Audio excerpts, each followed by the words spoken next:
I just want to, before I start, say that one, I wish I had gotten a haircut before You look beautiful, I baby. came up here. Thank you. And also that I thought there would be a lot more white people here for some reason. So just imagine that there are tons and that we're blowing the doors off of their life, okay? My name is Grace White, and I am a special education paraprofessional at North Junior High. The piece I want to read to you is called I Heard You. I felt nervous writing and sharing this piece because it was written from the perspective of students of color and from low-income families, and it's directed to white and middle-class educators and staff at our schools. I was worried because I feel this message is one that the white teachers need to hear. And I know it can be difficult to address biases that you may not be aware of or think you don't display. I'm not talking just about North, I'm talking about all of our schools. And I'm not talking about specific kids, but I'm talking about all of our students who feel like they don't have a voice on this issue. I often hear teachers expressing frustrations that they can't connect with or reach their students enough to teach them, and I hope that this piece of writing can help anyone start to answer why that might be. I heard you today from in the break room, saying that we don't care about school at all. Laughing with your colleagues over home-packed lunches, when the best part of my day is my hot lunch from school. I heard you discussing the immigration wall and how not everyone can come in. My parents got in. Does that upset you? My grandparents, my cousins, my friends?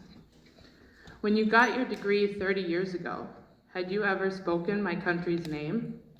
Did you enjoy seeing new colors and hearing new languages in your classroom?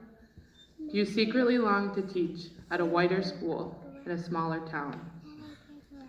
I heard you tell Allie that you knew her mom in high school. And I heard you tell Colton that your husband played boot hockey with his dad. But have you ever met my mom? Or asked me what her name is? Would you learn how to pronounce it? Could you remember her face and her name, and that she is the one who pushes me to succeed in school?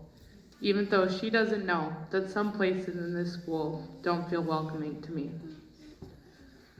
I heard you talking about your cabin, about your lake, and your boat, and your jet ski, and your fish fry. I wish I could go.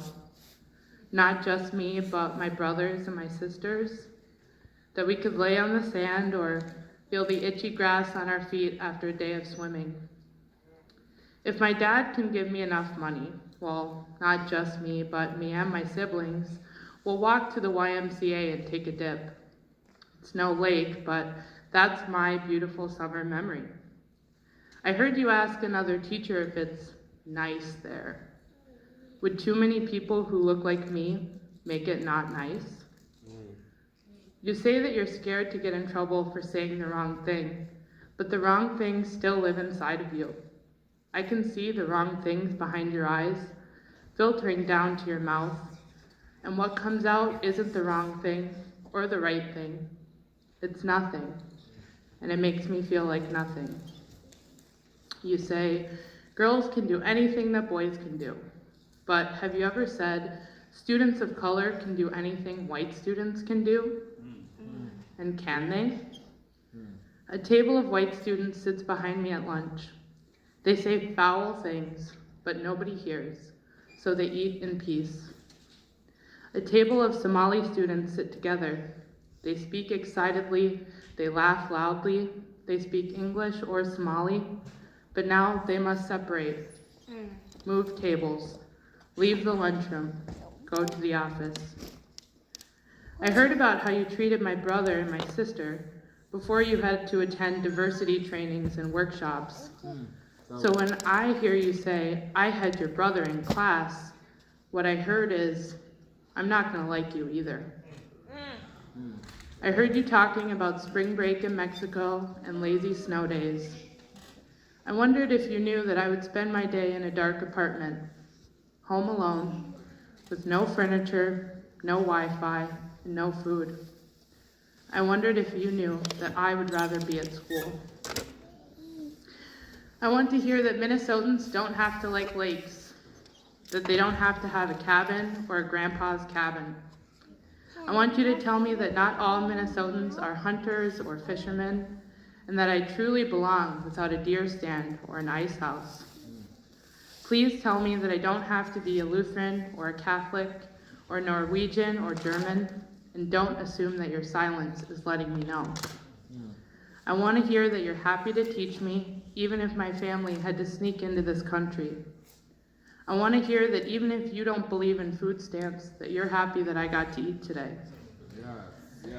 I need to hear that you aren't making assumptions, that you'll take the time to learn who I am.